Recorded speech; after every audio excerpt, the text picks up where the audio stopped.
What is going on, everybody? Welcome back to the Oddball Sports Talk podcast. Joining me, as always, Berta Levine, Alex Bomberry, and Big Boots Baby. Today, we got an unscripted episode for you guys. I know we've been missing for a second, so we're just going to hit you guys with a quick free talk, maybe talk about some of the stuff that happened this week, some of the stuff that's going to happen this week, maybe a little recap of our bold predictions, because I know somebody got some of them right. But so starting us off, we're going to talk about the Jalen Hurts situation in Philadelphia, which may or may not have just been called by me. But So what I really took away from that game was I felt like the Eagles' offense felt more rejuvenated. It looked like Doug Peterson was calling a lot more plays, catered to Jalen Hurts' skill set. I felt like he had a lot more opportunities to make plays than Carson Wentz had. Unfortunately, I think this is the season where Carson Wentz ends up finding a new home, whether that's Indianapolis, San Francisco, Detroit, maybe if they decide to move on from Matthew Stafford. I don't know. But I think it's safe to say from the performance we've seen in the past 2 weeks and the performance we've seen all year from Carson Wentz that Jalen Hurts might not be the quarterback moving forward, but it's definitely not Carson Wentz. Brody, what do you think? Well, big takeaway I had from the Jalen Hurts situation is he played really well, tallying over 100 on the ground, over 150 in the air. But I think the biggest thing that helped out the Eagles this week was the fact that they got the run game going. Because I feel like with Carson Wentz, they never had that run game with Miles Sanders. While Miles Sanders did play well, I feel like it wasn't much of a compliment to the rest of the game. And I think having Hurts go for over 100 and Miles Sanders go for over 100, it definitely helped the team out in a big way as the Eagles get a huge win over the Saints and help put them back in that playoff race in that iffy NFC East division. He's always running the football. I mean, once you open up that run game, pass game's always there. Defense has to respect the run game. You can open up play action. It changes the whole dynamic. So I think that's very, very true.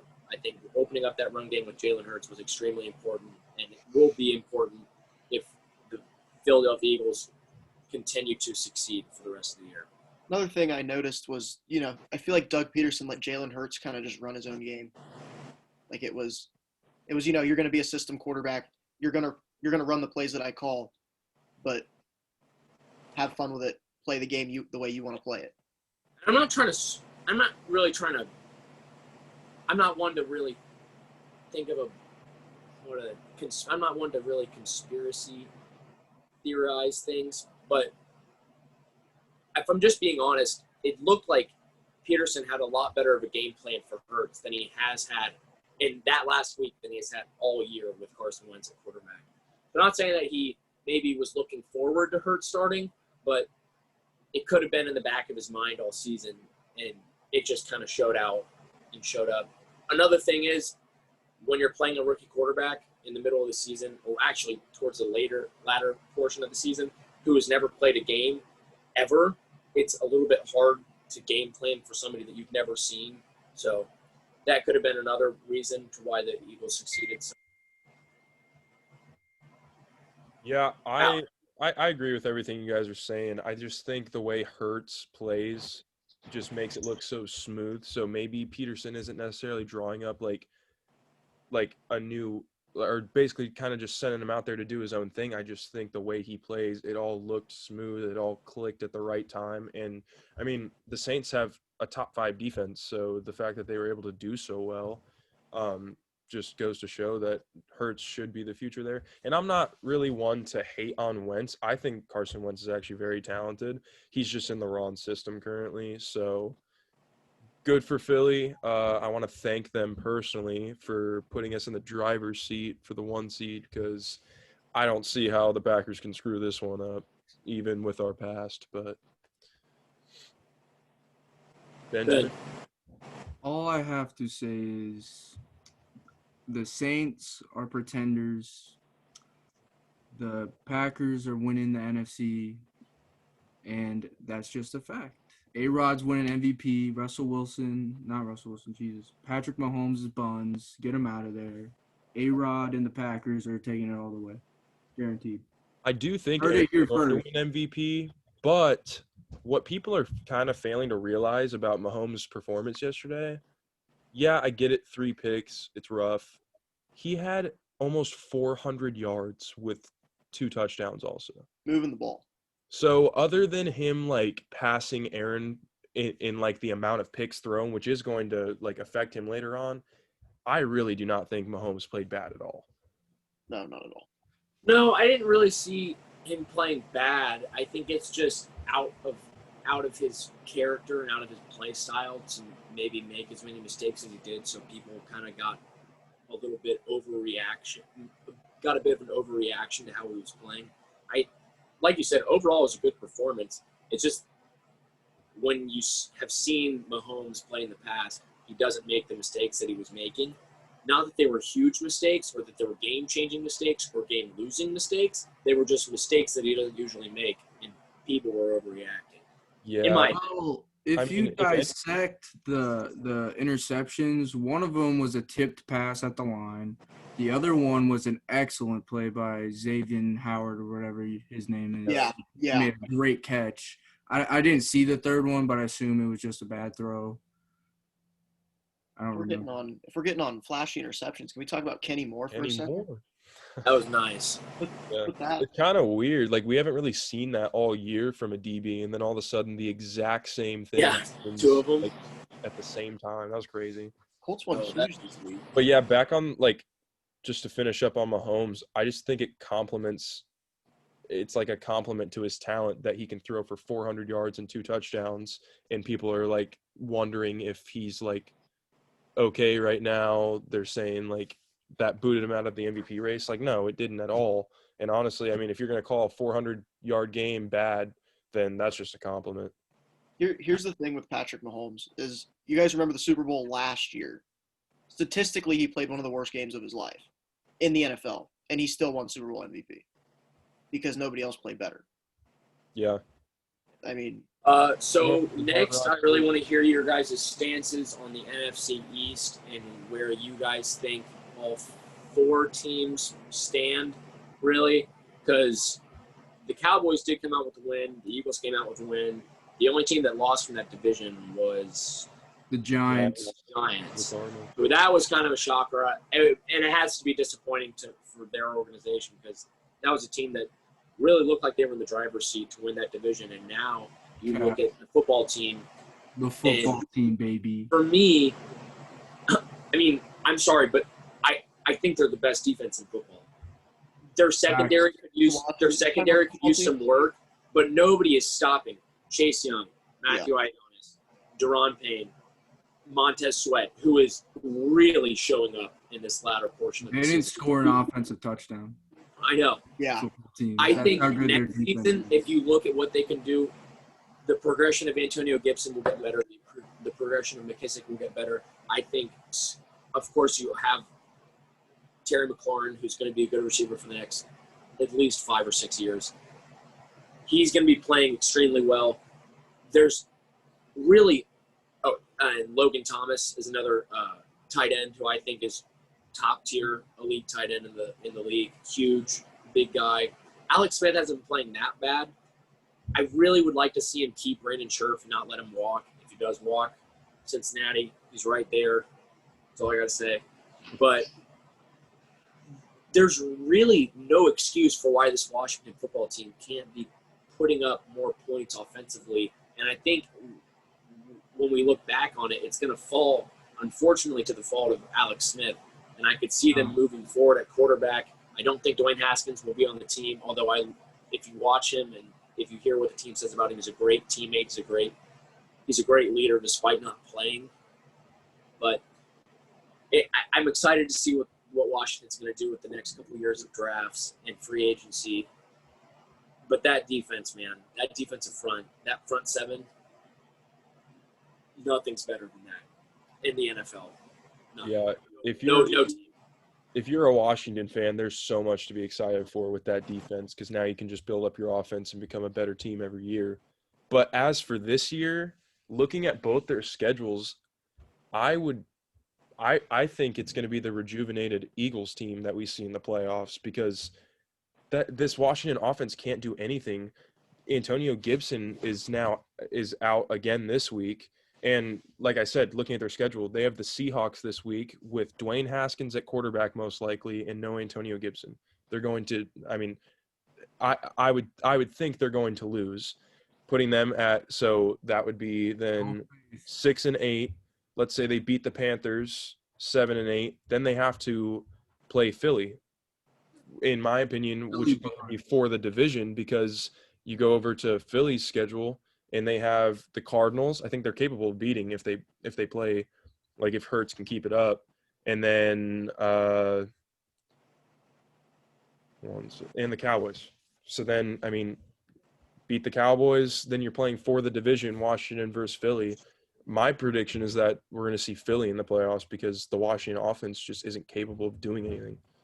The only thing I disagreed with is I don't feel that the Eagles are going to be able to stop Kyler Murray and DeAndre Hopkins and Kenyon Drake, who isn't playing that bad right now.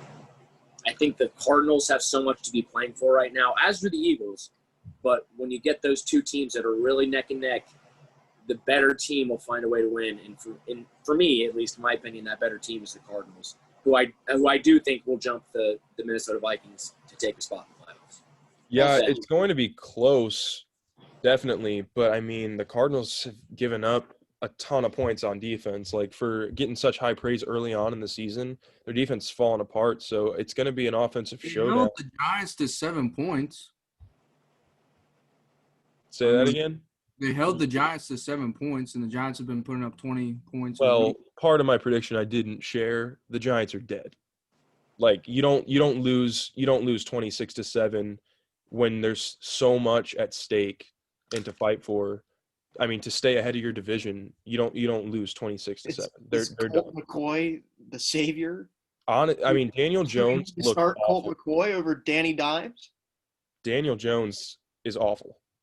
I mean, when you talk about the Eagles in the race with the Redskins, I think you still have to include the Giants, but not a Giants with Danny Dimes. No. Yeah. No. Not Giants. their starting quarterback. We're talking about the Giants with the gunslinger from Colt- Texas. Colt- Colt. That Friggin' man from McCoy. down south. Yeah. Colt McCoy. That's what we're talking about right here. I Colt genuinely, McCoy. if I'm Joe Judge moving forward, I'm giving McCoy his chance. He beat What's the- on his resume this year? A win against the Seahawks. You got to keep it going. It's Super Bowl Daniel Jones, Yeah. I mean, he just can't do anything. He has no pocket presence. Chase Young will be screaming at his face, and he'll just sit there and take the sack as if he never even saw him in the first place. He can't sense pocket pressure at all. Yeah, it's just bad quarterback play when I mean, if the pocket collapses within 3 or 4 seconds, which is typical in the NFL, the guy can't do anything. It's crazy. All right. For me, for the NFC East, I'm going to talk about a team that's in dead last who has no business doing anything in the NFC East, and that's the Dallas Cowboys. They are so buns. Even I was saying I think the Dallas Cowboys, even though they beat the Bengals this week, are a huge loser because they just cost themselves a possible draft pick. Because the Bengals are going to get a top 3 pick. Okay, it's going to be the Jets, the Jags, then the Bengals. If the Bengals win that game, it would have been the Jets, the Jags, the Cowboys, then the Bengals. Now, the Bengals are going to get the 3rd pick. The Cowboys are going to bump down to 4, which, while that's not a very big jump or a big fall, I still think getting 1 pick closer is definitely a lot more valuable, especially if you want someone of that top 3 caliber and you draft correctly. Yeah, Well- I'm going to let you in on a secret. Jerry Jones's big ego is never going to bring him to tank. So if the Cowboys have a chance at winning and they're, I don't know, 1-13 at the time, they're going to do it because Jerry Jones, I guarantee you, is sitting at home right now thinking the Dallas Cowboys can be Super Bowl champions. We just need a shot. Which is Jerry Jones is still ridiculous, thinking at but, I home mean, that Tony Romo can lead him to the next Super Bowl. His dementia is really kicking in. yeah. But no, there's seriously a lot of bright spots in that Cowboys team going to the game. I saw the progression of CeeDee Lamb, Amari Cooper, and Michael Gallup. And Dalton was slinging the rock. Dude, Amari Cooper made our Okay, secondary, but, or like, the Bengals secondary It was look the Bengals. Elliott needs to step up. No, I've said it. I said it like episode 3, guys. Ezekiel Elliott has lost a step. He's gotten thicker, and I don't know if that's muscle, but it must not be because he's running one step slower than everyone Did he else. have a rushing touchdown? You know who had themselves a game on Sunday against the Bengals, though? Tony Pollard. Tony Pollard did have a great game, and he's been called on to step up due to the lack of production from Ezekiel Elliott. I mean, Tony Pollard's better than Ezekiel Elliott right now. He's Ezekiel playing better, Elliott to take this offseason seriously, get back into shape because, I mean, you can sit and whine at home during OTAs and hold out, but you can't sit there and stuff your face and then show up week 1. Beat Zeke. I mean, he looks like he packed on 15 to 20 pounds. Yeah, he does. I don't know. He's not running any faster. Yeah. Are we getting Alex? You'd be very familiar with this. Are we just getting the Eddie Lacy effect here? Great running back. Just, I mean, is Zeke enjoying too much home cooking? That's the question we gotta be answering right now. I guess the Dallas grilling down there is just beyond his control. We'll give Ben a chance to talk about the NFCs. Go ahead, Ben. Well, I just want to point out on the Zeke note, he didn't have a rushing touchdown against the fucking Bengals, okay? If you can't fucking score a rushing touchdown against the Bengals, you should be benched instantly. Second off, if you don't think rushing the stats against the Washington football team is going to run through the NFC East, you're wrong, okay? The Eagles got a fluke win against a pretender in the Saints. The Giants got exposed, and the Bengals beat the Cowboys beat the shitty Bengals, okay? All right, let's start here. All right, the Giants didn't get exposed. The lack of Colt McCoy not playing in the game got exposed. So, Ben, just to clarify, the Saints go on a 9-win streak and they're pretenders? Yes. You know why? Let me tell you something. Hold on. I'm looking up some math right here. Hold on. Their first win against the Bucks. Okay. Respectable. It was Tom Brady. They lose to the Raiders. Then they lose to you. Then they play the trash Lions. Garbage. Chargers. Garbage. Panthers. Garbage. Bears. Garbage. 49ers. Garbage. Falcons. Garbage. Broncos. Garbage. Falcons. Garbage. And they beat the Buccaneers pretty handily. Buccaneers are a pretender too. So none of these wins scream to me, oh, they're a fantastic team. They're playing teams with a non-positive win percentage, okay? So you can't sit here and talk to me and tell me they're not a pretender. Anyway, if we want to move on to a more important topic at hand, in that the fact of the Bills Mafia being just absolute hosses, then we can. You want to talk about a pretender? Them boys up in Pittsburgh. Big pretenders in the league right now. The Pittsburgh Steelers will go down as the worst team that started off at 6-0, 7-0, 8-0, 9-0, 10-0, 11-0, maybe even 5-0 because they're going to lose in the first round of the playoffs, and it's not even going to be close. They're going to get smacked by a team who's a real playoff team. They're slated. Things might be different if the injuries on the Steelers' defense hadn't have happened, but Bud Dupree and Devin Bush don't make that big of a difference. They do make a difference, but there's no excuse. I don't know if anyone saw the clip, but Stephon Diggs, when I tell you he disrespected this man's entire family legacy with the nastiest out route I have ever seen. I was going to say, are you talking about the one where he fell? That was disgusting. Can we talk about the fact, though, that Josh Allen literally called out the Steelers, talking about let them talk, let them make their TikTok dances. We're out here working hard. It's not even a call out. You cannot go and dance on a team's logo and then show up and do that. Exactly. Specifically, Juju Schuster. You don't dance around and make TikToks when you're I mean, what? I wouldn't even give him receiver 3. Like, he sucks. He didn't have a touchdown. But... Okay, look at the touchdown. He was wide open. He is not better than Deontay Johnson. He is not better than James Washington. I personally, if it were my team, I'd rather have Claypool than Juju Smith. I mean, especially with the upside of Claypool, it's heavily outnumbering the upside of Juju Smith-Schuster right now. And I think it's a lot of his it's getting to his head, man. You saw Juju Smith have that really good rookie year. He's always been a little bit of a character, but it's overflowing right now. He only had a good rookie year because Antonio Brown was his teammate and he was taking up all the Okay. He can't Antonio function Brown made without him help. the good receiver. Antonio Brown's gone. He's a bad receiver now. I wanna give some props to the Bills here really quick. For 'Cause having massive. Did you guys see the video of Juju dancing on midfield of the Bills field? Did you see Yeah, what the Bills were doing while he was doing that right next to him? They were working. practicing for the game. They were practicing. They were getting prepared. They did not pay attention to Juju or what he was doing whatsoever. Yeah, I mean it's just respect to the sport. They didn't go and start a fight out in the logo just because some dickheads dancing on their logo. They just I mean, they could have went back in the OTO. locker room, got ready, and took care of business on the field, and it showed. I mean, Josh Allen played like trash the first quarter, and the Steelers never were able to take opportunity to make it like an out of reach game. So that's why, I mean, they had great field position on like 3 or 4 possessions in the first half, and they only were able to get 7 points out of it. Yeah, and if anyone wants to argue about Juju Smith-Schuster being an elite wide receiver, a top 10 wide receiver, the number 1 wide receiver, 79 receptions, not top 10. 655 receiving yards, not even 700 receiving yards, bottom 30 of the league. Touchdowns, not top 10. He's tied for 15th right now, and averaging 8.3 yards. That is 100. That is the 122nd player. You know what makes this thing worse too is he's going to get a Pro Bowl appearance. Yeah, probably. Because of his Somebody should change his Wikipedia page when you look it up and it says American football player. It should say social media influencer. I would cry. I think that would be hilarious. Yeah.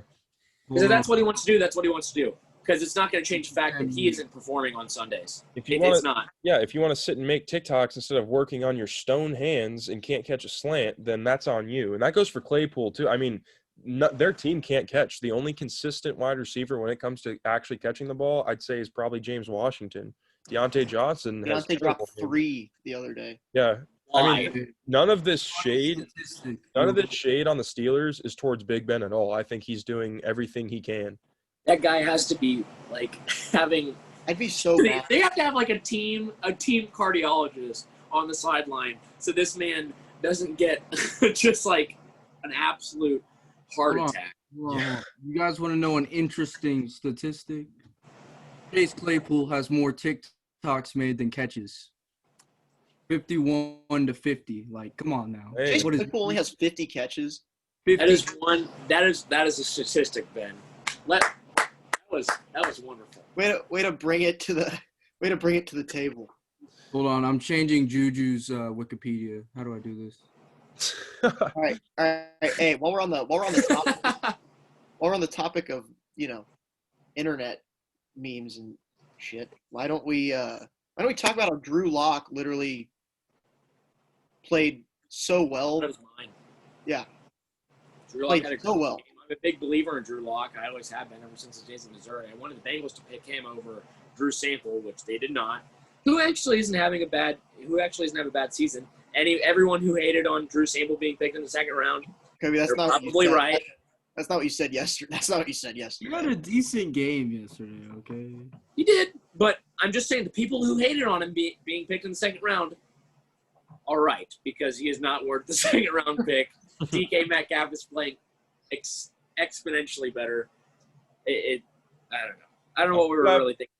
I have a question, a little bit of a topic switch up here. So you got the Packers and the Saints fighting for the 1 seed. Take them out of the equation. What team do you see at top of the NFC? NFC? Rams. The NFC seeds 3 and down. Who do you think gets the 3 spot by the end of the year? Rams get the 3rd spot. Seattle. Washington football team. Bingo.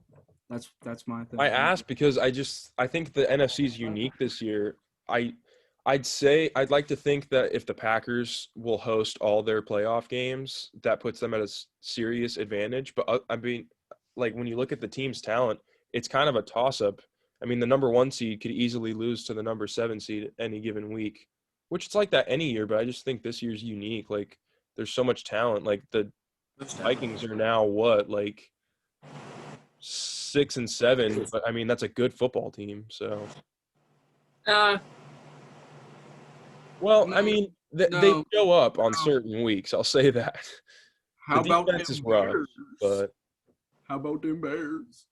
All right. Well, we're gonna close it out with our applause segment. I'm making this up, but we're gonna do it because I'm handing out the best bold predictions of the week. And not bold predictions, but maybe just predictions we made in general. So first off, can everyone please give a nice round of applause for predicting the New York Giants over Seattle, something that not many people had. Everyone, please, a round of applause for Alex Bonberry. let's go. Next, our bold predict. Did anybody else have any applaud-worthy bold predictions? Was anybody else right? I mean, I Okay. believe Hold on. This was not only predicted by me, but also predicted by somebody else in the show. The Washington football team went into Pittsburgh and knocked off, at the time, the undefeated Pittsburgh Steelers, something that not many people had. So, due to that courageous prediction, not only being correct, but extremely correct, everyone give it up for Big Boots Big. Yep. Let me tell you, boys. Guys, my bold prediction flopped like a fish. Rudy will get no applause this week, as for his bold predictions were complete garbage. Dude. However, I would like to make it perfectly clear that I not only called the Steelers game, but the boldest prediction I've ever made in my life, as Jalen Hurts subbed into the game for Carson Wentz and then proceeded to make somewhat of a comeback, which is not only exactly what I said, but it was exactly what I said. So, I'm not trying to toot my own horn here, but can we please give a round of applause for Kobe Cash? And that will conclude our episode as we are running out of time. Everyone, make sure you guys hit us up at talk_odd on Twitter, oddball_sports talk on Instagram. Didn't need you for that one. I got it down by now. There you go. And thank you for tuning in as always. Make sure you guys like, subscribe. Anything helps. Thank you as always for watching. If you're watching, if you're just playing this in the background, thank you too. We really appreciate you guys, and we hope you have a great day. We'll see you later. Peace. Peace. Gang.